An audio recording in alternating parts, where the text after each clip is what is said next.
Assalamualaikum warahmatullahi wabarakatuh. Salam dan bahagia.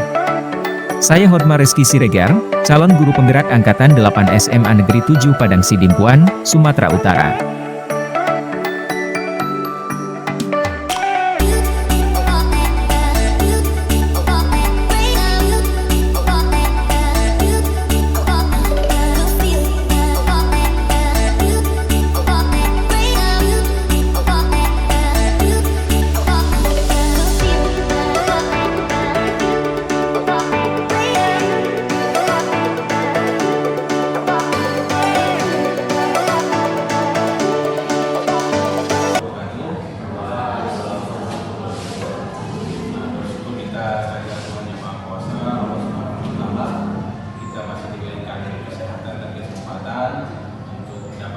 Pada kegiatan kita pada pagi hari ini tentang pembahasan saya tentang pembelajaran sosial emosional, dan tidak lupa juga kita ucapkan salam kepada Rombongan kita Nabi Muhammad SAW, dan sama-sama kita harapkan syafaatnya di hari akhir kelak.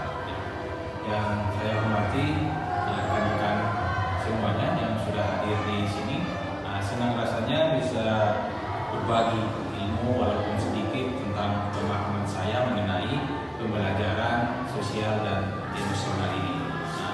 Tentunya pembelajaran sosial dan emosional ini sangat penting sekali untuk kita pahami bersama, baik kita aplikasikan nantinya kepada diri kita sendiri maupun dalam pembelajaran kita. Dan juga nantinya harapannya pemahaman ini bisa kita sebarkan juga ke rekan-rekan guru kita yang lain, begitu juga dengan kepada peserta didik kita. Nah, apa sih itu PSE ini, ya kan? PSE ini suatu pembelajaran sosial dan emosional yang mana tujuannya itu adalah untuk menciptakan kondisi aman dan nyaman dalam pembelajaran. Tentunya kalau peserta didik kita atau kita bisa memahami emosi kita, kan kita bisa memanajemen diri kita. Jadi bagaimana nanti sosialnya, bagaimana emosi kita, pemahamannya, itulah yang kita bahas dalam sesi ini. Nah, itu dia pentingnya PSE itu di dalam pembelajaran. Nah, di sini ada 5 kompetensi yang ada dalam pembelajaran sosial emosional ini. Yang pertama yaitu kesadaran diri. Kesadaran diri terkait dengan memahami emosi. Tentunya kita sudah memahami apa itu emosi, akan emosi itu bukan berarti emosi marah, ya kan?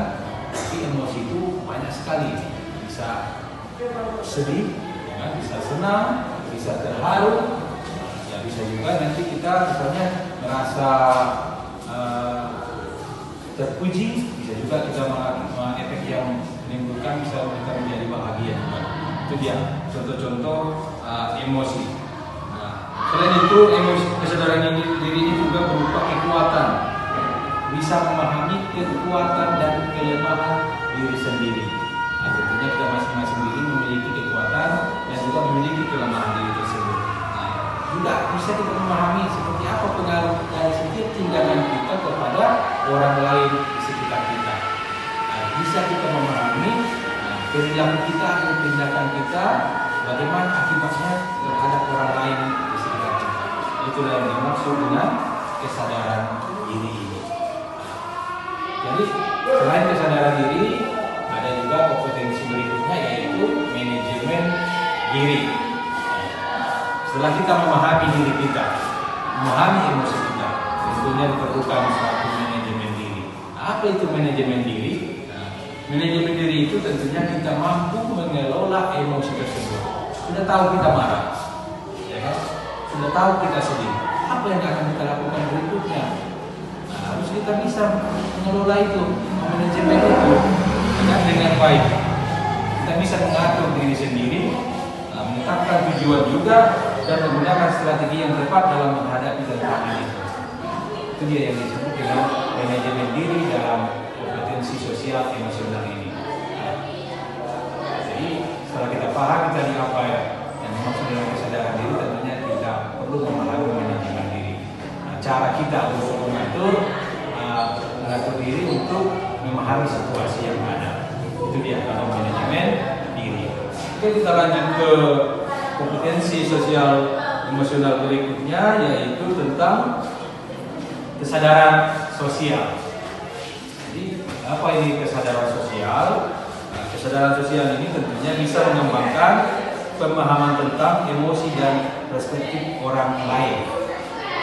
Selain kita memahami emosi kita juga harus bisa memahami emosi orang lain di sekitar kita. Tentunya kalau kita sudah tahu orang itu datang ke dekat kita dengan wajah yang lesu, kita harus memiliki kesadaran sosial yang tinggi, ya kan? Kita harus bisa bertindak. Nah, ini kawan saya ini lagi marah, jadi saya tidak usah dulu bicara, bisa jadi, ya kan? Nah, atau bisa jadi saya juga harus lebih pelan suaranya di dekatnya, biar tidak menambah emosi marahnya. Jadi seperti itu, ya kan? Baru kesadaran diri juga tentunya erat kaitannya dengan empati. Erat kaitannya dengan empati yang bisa berhubungan baik dengan orang lain. Nah, tentunya kalau orang yang memiliki kesadaran sosial ini, ya seperti yang saya jelaskan di awal tadi, kita sudah tahu orang lain marah. Tentunya kita harus menjaga sikap di samping kawan rekan kita. Jadi kalau misalnya ada kawan kita yang sedih, tentunya kita harus ada rasa empati. Nah, paling tidak kita tanyakan bagaimana, kenapa rupanya, ya kan? Jadi kalau misalnya apa ada yang bisa saya bantu, ya kan? Itu contoh dari kesadaran sosial. Nah, tentunya nanti seperti saya jelaskan di awal tadi, ini berguna untuk kita pahami bersama, dan bisa juga pemahaman ini kita sebarkan ke rekan kita yang lain, terutama kepada peserta didik kita. Lalu selain itu ada yang berikutnya, itu keterampilan berelasi. Ya, kita hidup dalam bersosial atau dalam masyarakat itu tidak terlepas dari orang-orang sekitar. Kita tidak bisa hidup sendiri, ya kan? Manusia itu sifatnya bukan individual, ya kan? Kita hidup berdampingan. Jadi dibutuhkan suatu keterampilan yang namanya keterampilan berelasi, yaitu kita mampu berinteraksi secara positif, ya kan? Kita mampu berinteraksi secara positif dan efektif dengan orang lain, termasuk dalam hal bekerja sama atau berkolaborasi. Itu dia terkait dengan keterampilan berelasi. Kita sebagai guru tidak bisa memberikan mungkin pembelajaran secara mandiri kepada peserta didik kita. Nah, jadi ada banyak masalah yang mungkin bisa dipecahkan dengan diskusi bersama, mencari solusi atas permasalahan yang sama. Jadi itu yang dimaksud dengan keterampilan berelasi. Bagaimana kita bergaul, bagaimana kita bisa untuk menyelesaikan permasalahan tadi itu dalam forum. Itu dia keterampilan berelasi. Terakhir dari keterampilan dari sosial emosional ini, itu bisa mengambil keputusan yang bertanggung jawab. Tentunya kita sebagai guru erat kaitannya setiap hari kita harus bisa mengambil keputusan yang bertanggung jawab ini. Bagaimana caranya? Ya tentunya dengan sudah kita pahami bersama tadi mengenai kesadaran diri, ya kan, manajemen diri, baru kesadaran sosial, baru yang keempat keterampilan berelasi. Dari semua pemahaman ini, hendaknya kita bisa juga memiliki kompetensi sosial emosional ini tentang pengambilan keputusan yang bertanggung jawab. Nah, seperti apa itu? Ya kan, ini erat kaitannya juga mengembangkan kemampuan untuk membuat keputusan yang baik dan etis. Nah, mempertimbangkan konsekuensi dan tindakan serta belajar dari pengalaman. Itu dia. Jadi kita sebagai guru hendaknya dalam mengambil keputusan itu tidak tergopoh-gopoh, harus dipikirkan. Kita boleh berdiskusi dengan rekan lain dan boleh belajar kita dari yang sudah. Nah, yang mungkin yang sebelumnya saya sudah mengambil keputusan yang seperti ini, namun hasil hasilnya masih gini-gini aja. Jadi harus ada cara-cara baru. Jadi keterampilan yang untuk mengelola keputusan itu itulah yang disebut dengan pengambilan keputusan yang bertanggung jawab. Kita sadar bahwasanya setiap keputusan yang kita ambil itu pasti ada konsekuensinya, baik untuk diri kita maupun orang di sekitar kita. Nah, itulah dia tadi 5 kompetensi sosial emosional yang ada dalam pembelajaran sosial emosional itu. Nah, tujuannya apa? Ya, pentingnya apa? Ya, tentunya kalau menurut kita, ya kita bisa semakin nyaman dalam hal untuk melakukan pembelajaran di kelas. Dan kalau misalnya peserta didik kita sudah memiliki kompetensi yang kelima ini, ya, harapan kita apa?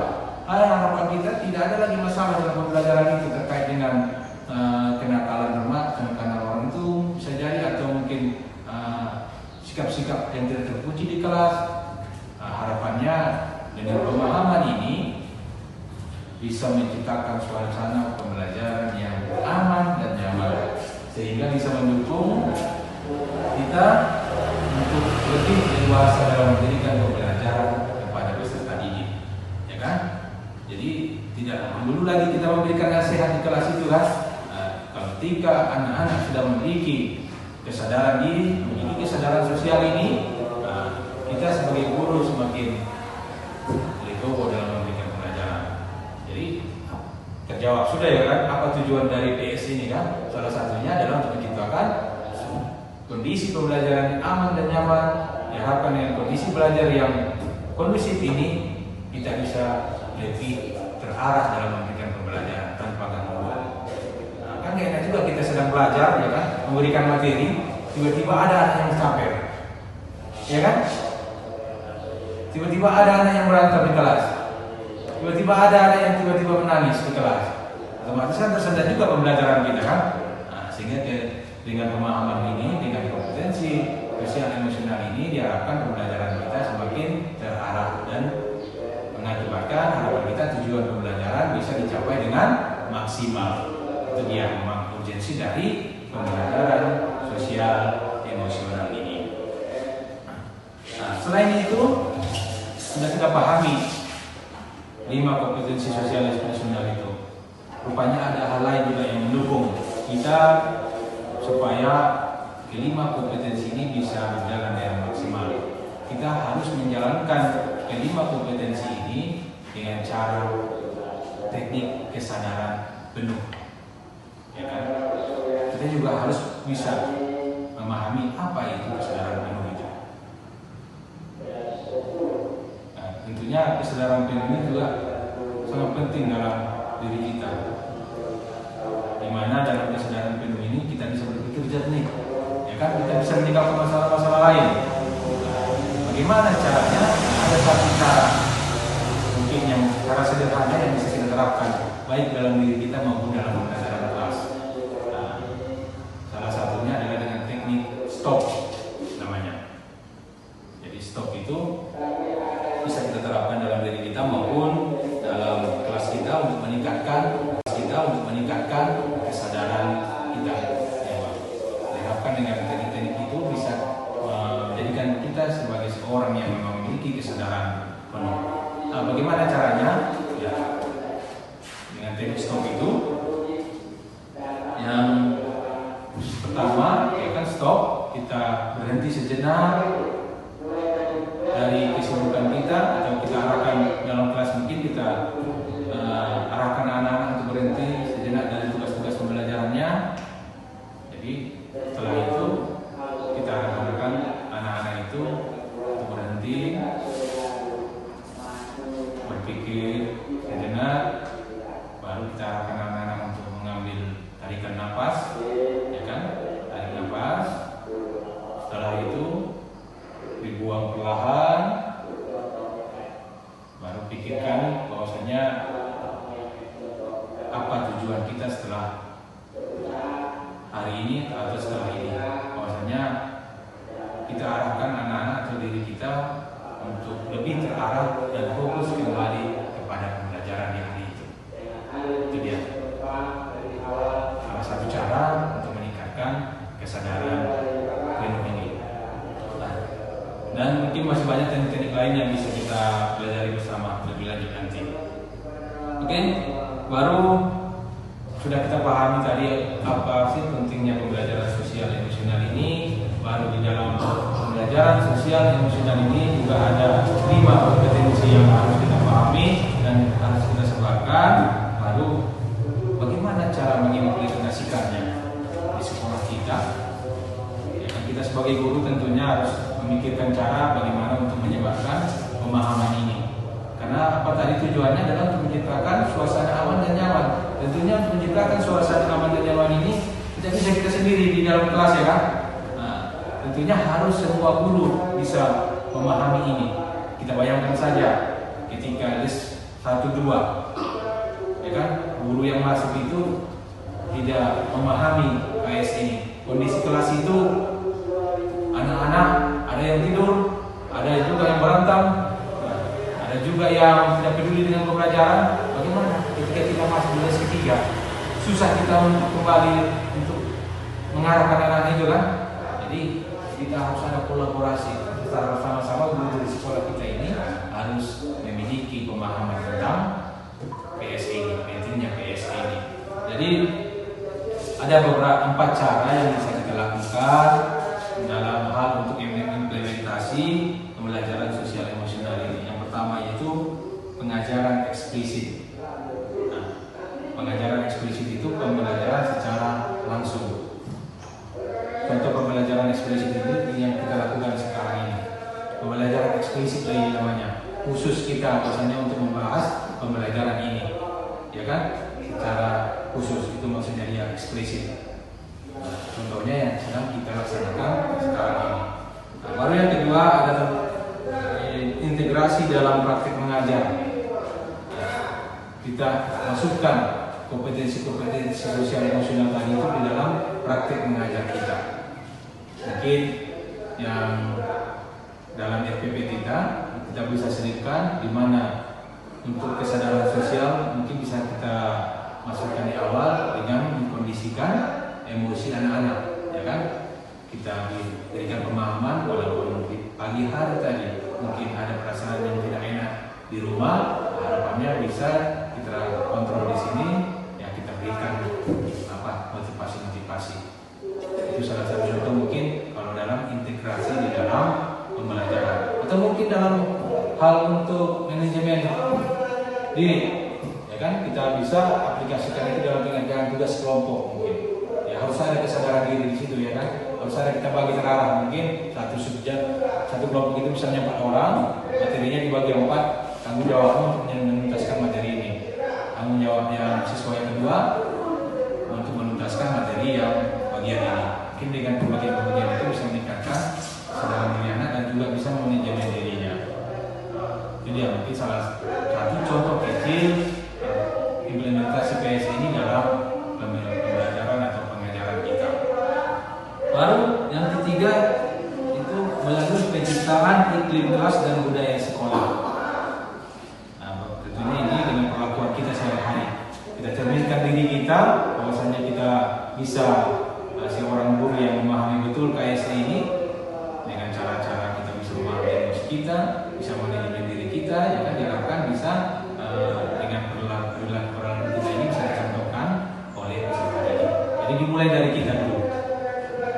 Mulai dari kita dulu bisa berperilaku sesuai dengan PSE ini. Harapannya bisa menular ke orang-orang lain di sekitar kita. Itu contoh penciptaan iklim kelas.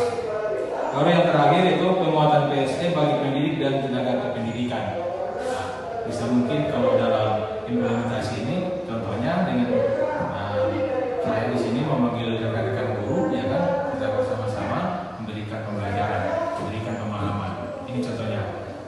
Kalau misalnya dalam implementasi penguatan PSE bagi rekan pendidik ini, bisa kita berdiskusi misalnya kalau ketika pas di kantin, ya kan, mungkin ada rekan guru yang berbicara tentang pembelajaran, mungkin ada keluhannya, bisa kita selipkan materi-materi ini. Oke, mungkin itu saja yang bisa saya jelaskan tentang pembelajaran sosial emosional ini. Harapan kita dengan kita memahami kompetensi-kompetensi yang ada dalam sosial emosional ini kita juga mempelajari lebih lanjut tentang teknik-teknik yang dapat kita lakukan untuk menikah oleh peserta didik. Jadi dimulai dari kita dulu. Dimulai dari kita dulu bisa berperilaku sesuai dengan PSE ini. Harapannya bisa menular ke orang-orang lain di sekitar kita. Itu contoh penciptaan itu kelas. Lalu yang terakhir itu penguatan PSE bagi pendidik dan tenaga kependidikan. Nah, bisa mungkin kalau dalam implementasi ini, contohnya dengan saya di sini memanggil rekan-rekan guru, ya kan, kita bersama-sama memberikan pembelajaran, memberikan pemahaman. Ini contohnya. Kalau misalnya dalam implementasi penguatan PSE bagi rekan pendidik ini, bisa kita berdiskusi misalnya kalau ketika pas di kantin, ya kan, mungkin ada rekan guru yang berbicara tentang pembelajaran, mungkin ada keluhannya, bisa kita selipkan materi-materi ini.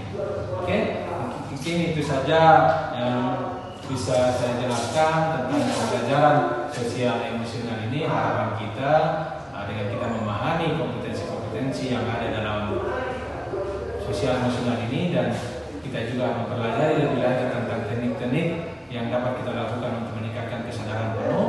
Harapannya terciptalah kondisi belajar yang aman dan nyaman di sekolah kita, sehingga bisa meningkatkan pembelajaran baik secara akademik maupun secara sosial emosional peserta didik kita. Oke, mungkin itu saja yang bisa saya sampaikan. Terakhir mungkin kalau ada yang mau bertanya, saya silakan. Gestur kameranya.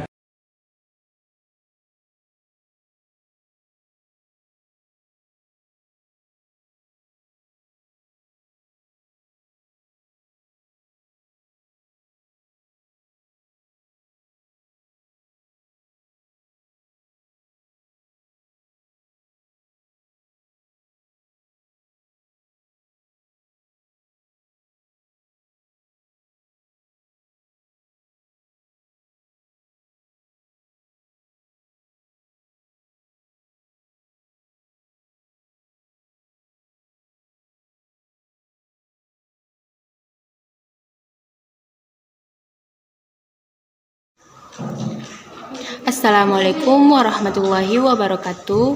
Perkenalkan, saya Siti Fatimah Siregar. Jadi, setelah saya mengikuti kegiatan ini, saya merasa lebih memahami tentang PSE dan semakin percaya diri dalam mengintegrasikan PSE dalam proses pembelajaran saya. Dan terima kasih kepada Bapak Hotma atas penjelasan yang jelas tentang bagaimana PSE dapat meningkatkan kompetensi akademik siswa. Sekian saya ucapkan terima kasih. Wassalamualaikum warahmatullahi wabarakatuh. Assalamualaikum warahmatullahi wabarakatuh. Perkenalkan, nama saya Warsini Harahap. Setelah mengikuti kegiatan ini, saya merasa lebih memahami tentang PSE dan semakin percaya diri dalam mengintegrasikan PSE dalam pembelajaran saya. Saya ucapkan terima kasih kepada Pak Hotma yang telah memberikan pemahaman tentang bagaimana PSE dapat meningkatkan akademik siswa, meningkatkan kompetensi akademik siswa. Saya sudahi dengan salam. Wassalamualaikum warahmatullahi wabarakatuh.